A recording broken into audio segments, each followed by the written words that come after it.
You don't need to be in a position of hierarchical positional power. You can bring people together to co-produce ideas around your chosen topic. So with a tweet chat in particular, because it's so focused on a particular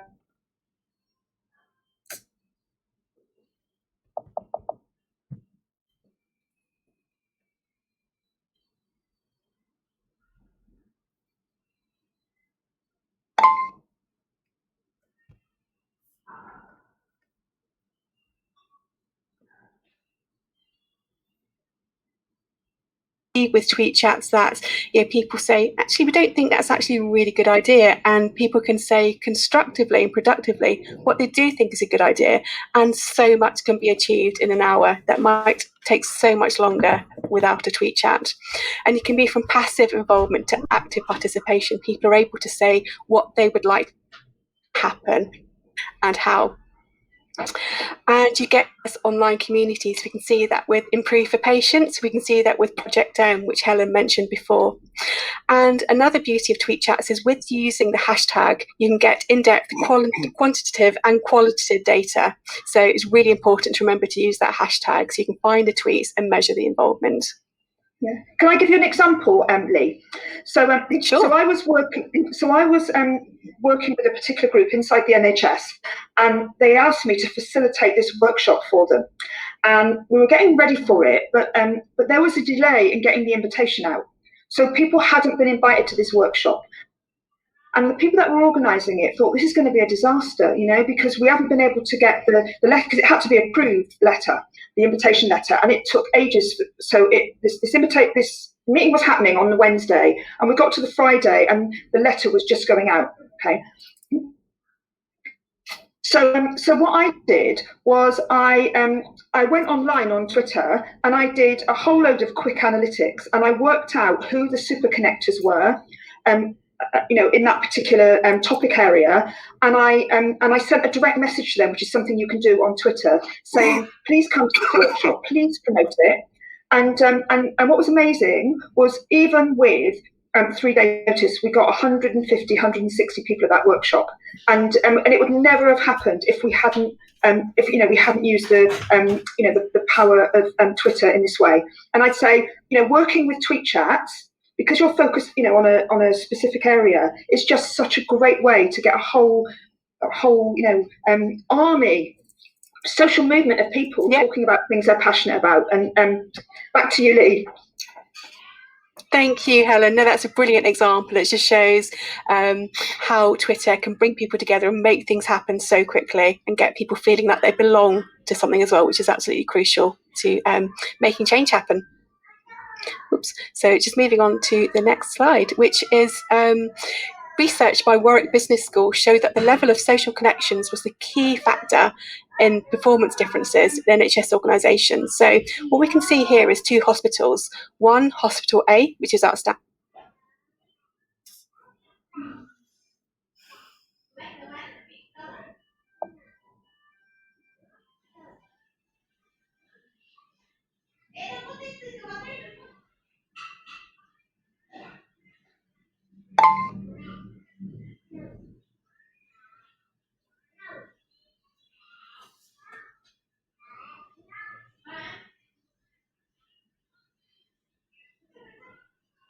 The large purpose, the overall purpose, all talking to each other, no silos, all connected with each other for their shared purpose.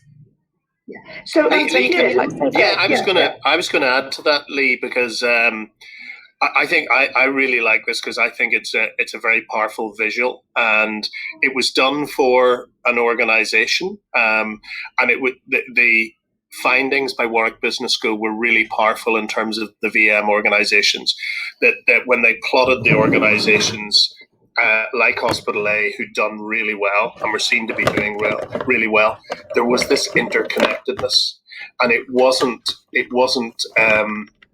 through the sort of normal, formal channels. It was about people were connecting, they were sparking ideas off each other, they were using improvement to create improvements in a whole range of ways. And I think visually this captures it. Whereas you looked at the organisation, which was maybe struggling a bit more, hadn't embraced it as much. And a lot of these sort of contacts were much more, if you like, through normal channels, much more through the hierarchies. If we know now that all the sort of research is telling us that the outstanding in any sector, the things have changed. The leading organisations are doing things in a much more agile way, much more flexible. It's not about vertically going up and down organizations taking decisions. Governance doesn't work in the outstanding organizations like that. What happens is it's much more about people are clear on their objectives. People come together in virtual teams round an objective or around a problem, and they fix it using the range of skills they have, but having clarity on what the outcome that they want. But they move much more flexibly, much more rapidly. And that visual on the left, the Hospital A, captures that. That's the way the top organizations in any sector work now. It's people have a clarity about the objective and the outcome. They have the skills, but they work much more flexibly and much more agile in a much more agile way. And I think one of the things that social media does and Twitter does is it helps us to connect and build connections and be much more interconnected. And the potential then for us as individuals or our teams or our service or our organization to perform better. I think it really does offer us that opportunity. If we move on to the next slide, Lee, do you want to introduce this, and then I'll give my reflections on being through my first tweet chats? Yeah, lovely. Thanks, Hugh. So when Hugh first started as National Improvement Director for England, we wanted Hugh to be able to see everything that was happening in the improvement world in England and how to do that really quickly, because there was so much good work happening. So how to connect Hugh with those of that improvement community and then connect the improvement community with Hugh. So we designed 3 tweet chats to have that aim. So one was about what does Hugh need to know about the improvement work that's currently ongoing in England. The second one moving on to how can the system best support the building of improvement skills across England. And the third one looking at the potential for quality improvement in health and care. And as Hugh was just describing with the previous slides about Hospital A and Hospital D, it's about interconnectedness, bringing people together, using not just the traditional channels that we have, getting people talking to each other, not just broadcasting, getting people to talk to one another. And breaking down those hierarchies. Anybody could join. You didn't need to be in a position of hierarchical power. Anybody interested in making our services better for patients, anybody with an improvement idea was more than welcome to join the tweet chat. And I'll pass over to you to talk about his experiences of them.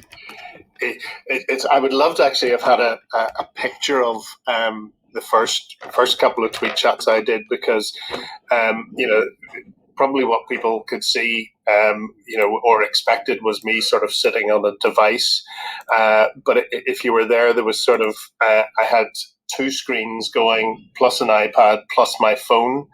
And I think I had sort of one person either side of me sort of sifting information as well. But actually, you get you realize that actually you don't have to do everything in the moment. You don't have to answer every question right there and then. And you get very quickly used to the way that the tweet chat works, and you can sort of follow off down particular lines of conversation and then come back to another thread of conversation. And whilst it is concentrated, the tweet chat tends to last for an hour. I often find myself in many of the, probably in all 3 of those, where that evening I was sort of sitting, following up on the threads of conversation for several hours afterwards, and indeed engaging with people for some time. I suppose just 4 or 5 points which I think are really important to how we work in the modern world. tweeting and tweet chats give us a reach that we couldn't through traditional mechanisms. Helen has presented in the past about old power and new power, and I think whenever I first started in my last job in the Southeastern Trust, when you wanted to reach people, you held a big event and you invited people to come, and during that event, you imparted information and you engaged with people. And it was round events where it was all done face to face. The ability through tweet chats, as Lee said, to reach improvers right across England and beyond, just in the space of an hour.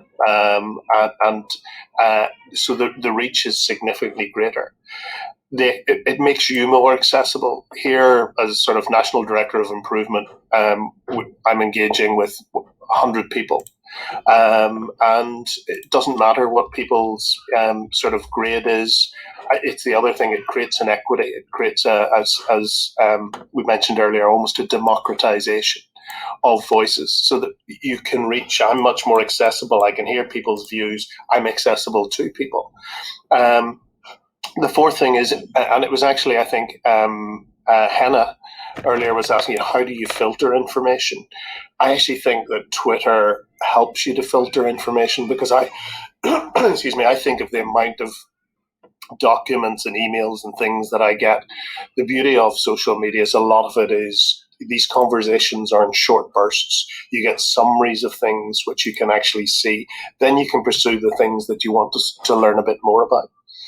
And finally, I think it was reflecting, I did the session with Vlad Voiculescu this morning, which it was just fabulous. Sort of an inspirational leader, I think.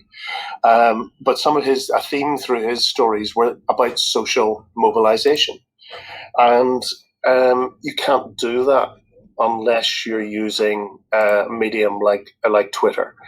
And unless you're engaging people through social media, through Twitter, through tweet chats, because you can't mobilize the people around Magic Home that they did, or that video about the thousands of people that sat in that chair to raise money for a home for parents who were staying with children with cancer, and the amount of money they raised. That couldn't have been done in any other way but through social media and online. So if we want to reach people, if we want to filter data, if we want to have that impact as leaders now, I don't see, that is part of what it is part of new power. It's the new way of doing things. And I don't believe you can be as effective, or your reach can be as great unless you do. So let's just move on. Excuse me. This was in the tweet chats we set up. We had some goals of the first three, and Helen and Lee made me sit down and set some goals. So these were the things we said we would do. At least at the end of the three chats, at least 500 people would participate in the course of those three chats. And what was the activity? We achieved that outcome, and then some. We had 1,867 participants across the three tweet chats. So many people from the improvement community all across England taking part. It was brilliant. Helen had set me a goal which I didn't think I would achieve, which was a personal engagement rate for me of at least 1.6, which is the super connector level. Yes, and Hugh achieved a 1.7% engagement rate. And what we mean by engagement rate is people engaging with your tweets. So that might be liking it, replying to it, clicking on a profile. So anything but moving on by. So in a very fast moving Twitter environment, achieving super connector level is a great achievement. What's happening to her?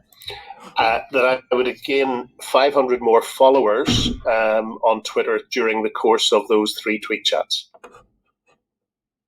And Hugh achieved that. He gained 513 new followers to move from 4,738 to 5,251. And he's got more than that now as well. And a reach of more than 1 million, the reach being the number of unique accounts who actually saw the activity generated from the tweet chats. You think about 1 million people hearing the message. What other medium could you do that through? But yet, what was the outcome, Lee? It was extraordinary, Hugh. So we smashed that goal. There were 4.9 million reach. So reach means the individual unique accounts who saw content generated through the tweet chat. So think, as Hugh says, what other medium could you achieve that sort of that number free of charge and so quickly? And that we would generate. Sorry, Helen, go ahead.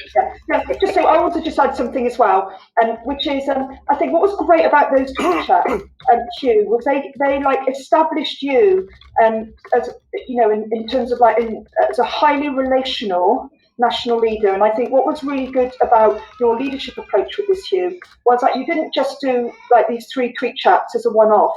You've actually, you've kept engaged, you've kept those connections and relationships going. When other people run tweet chats, you join in. So I think one of the things I'd say about this, it's all about relationships. So when you're working this way, you have to keep working in this way. Because if you do it a bit and then stop doing it, people won't connect with you anymore. And I think it's trust. Yes. Yeah, it's trust. And I think you've done a really good job at building on that, and we can see that from your own social analytics. Yeah, and absolutely. Just to summarize that, I mean, the important thing, and please don't take away from this. This was, the aim was all about sort of me having more followers, and this is about reach. It's about connecting interconnectedness.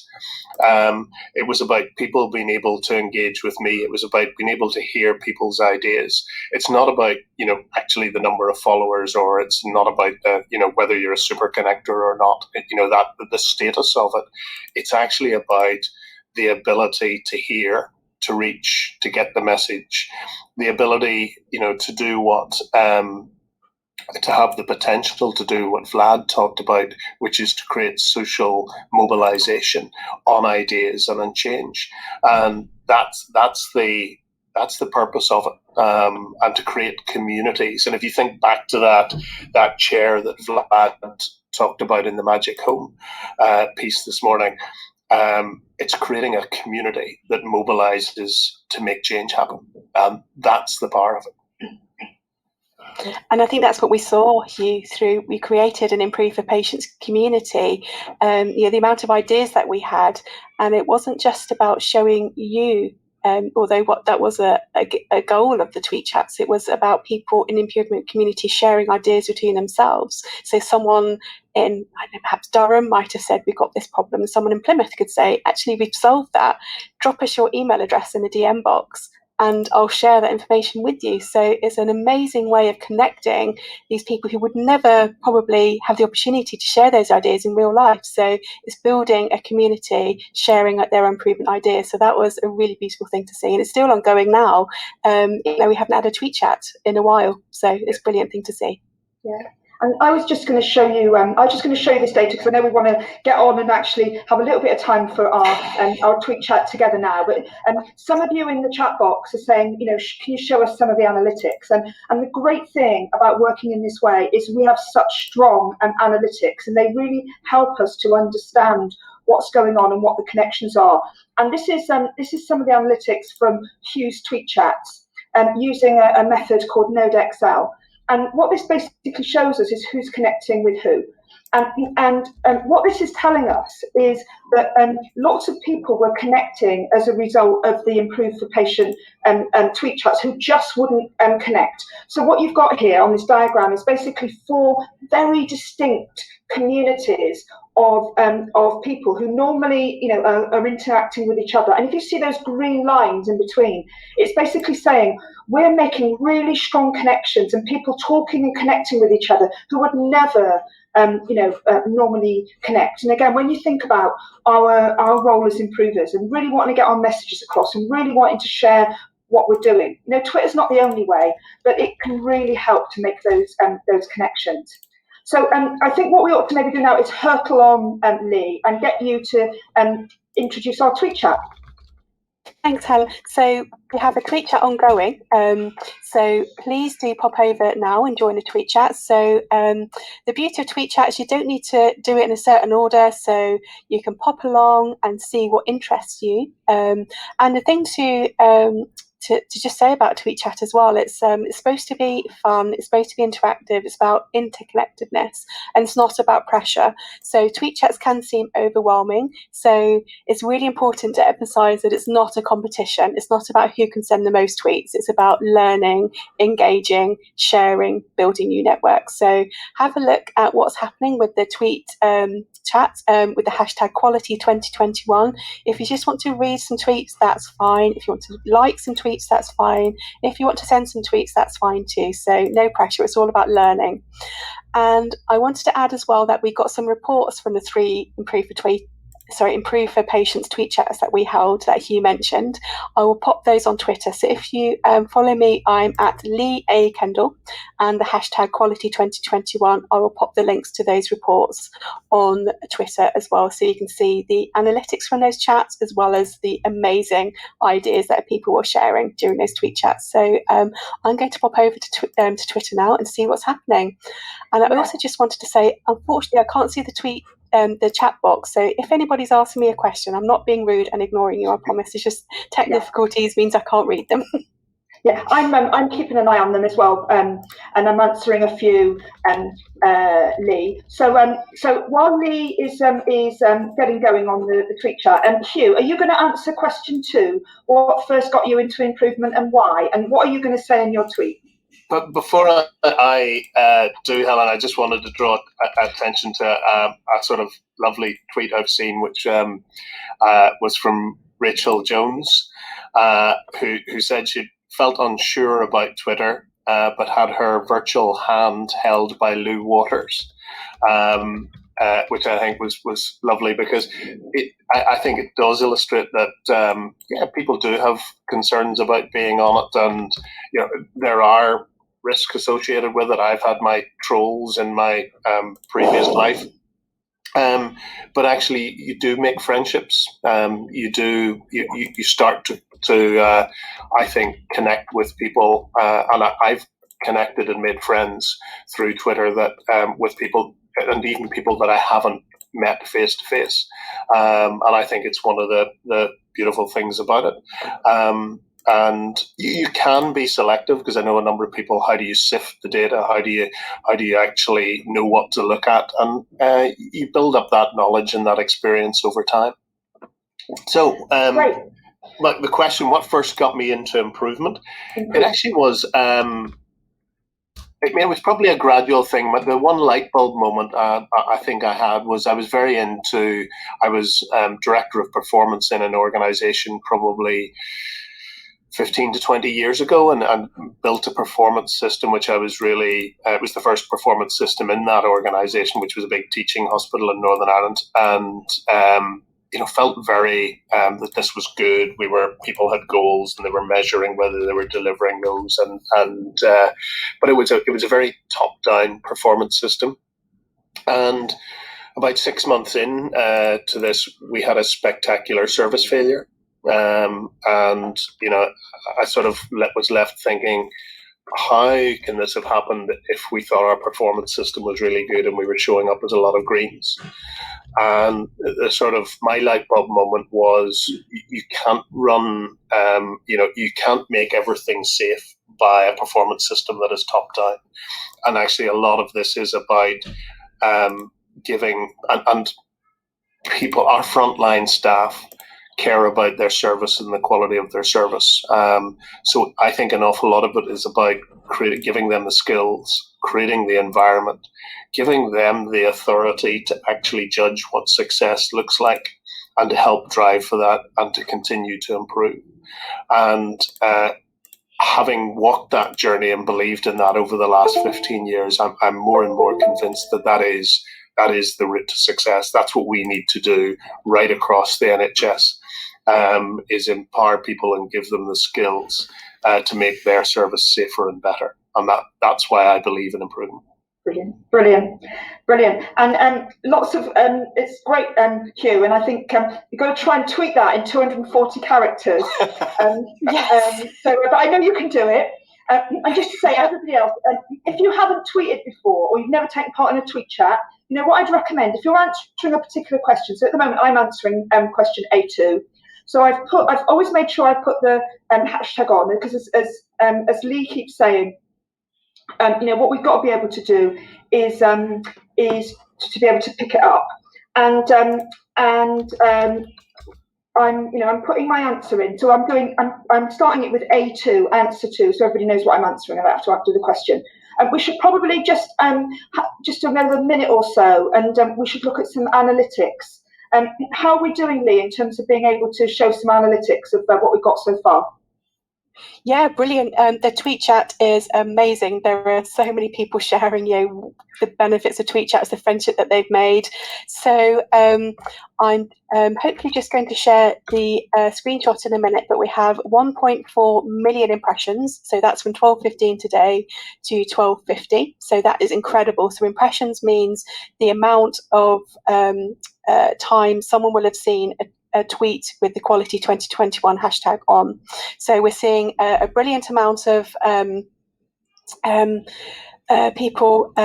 Sorry, let me just share this so our brilliant tech people can share that with us as well. So we're seeing lots of people getting involved.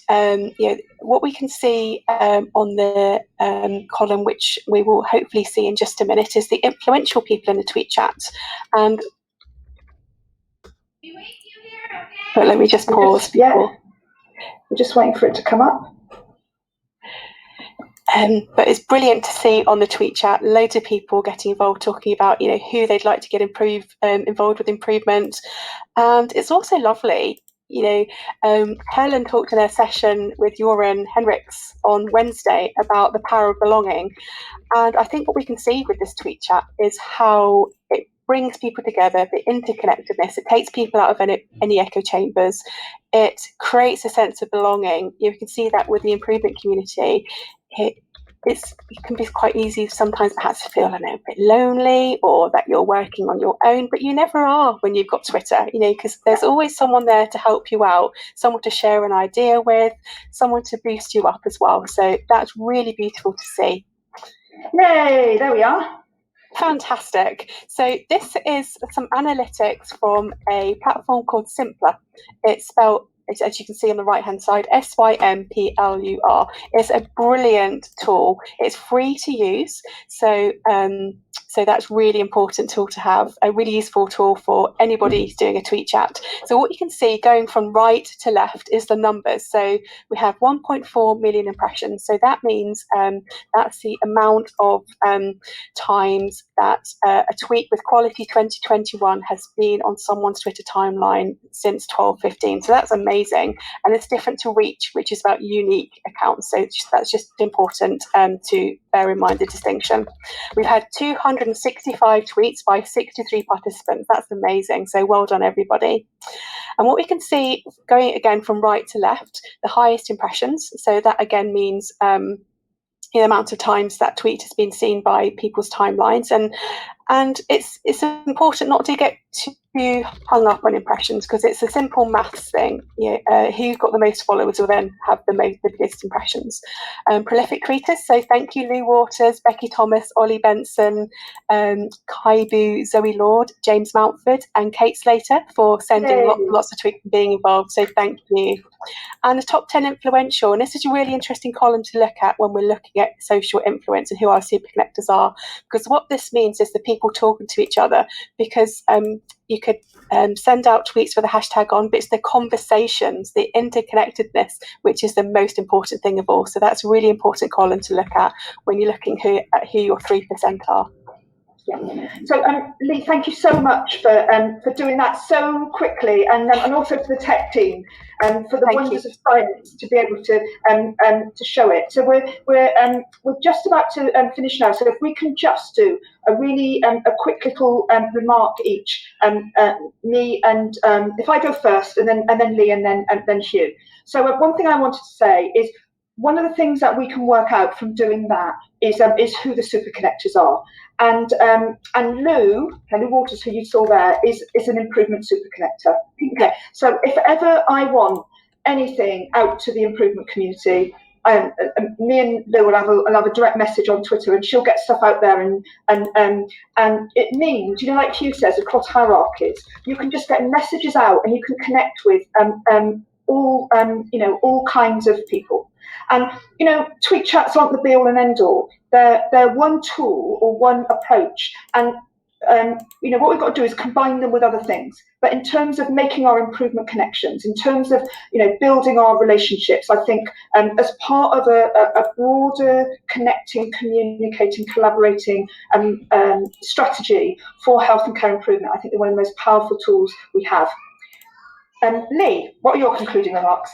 I agree with that. I'm all about the power to make a difference. So anybody has the power to make a difference. It doesn't matter who you are, what your job title is, what your grade is. You can make a difference. And tweet chats, as we can see, are an amazing way of bringing so many people from anywhere together quickly to talk about your ideas, what motivates you, what inspires you, what your values are, and you can connect together to make a difference for patients, for staff in the NHS, and all around as well. So getting together, sharing ideas, sharing knowledge, expertise, and building connection and belonging. So a brilliant way to do that. Yeah. And Hugh, finally, last word.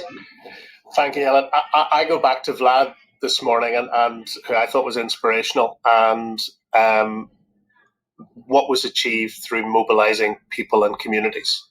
And I think that what Twitter and tweet chats do gives us an opportunity to create communities and to mobilize in a way which is outside hierarchies, and which I think all the people in this call have improvement in their blood. And so it creates an improvement community that is working together to try and drive change, which I think is, that social mobilization. And with that, we can change the world. Absolutely. That's a brilliant way to end it on. Thank you to everyone for joining us. I hope you got something useful out of the session. And please stay connected after it finishes. We can do that. That's one of the beautiful things about tweet chats and Twitter, is we can continue the conversations. Thank you, everybody. Bye.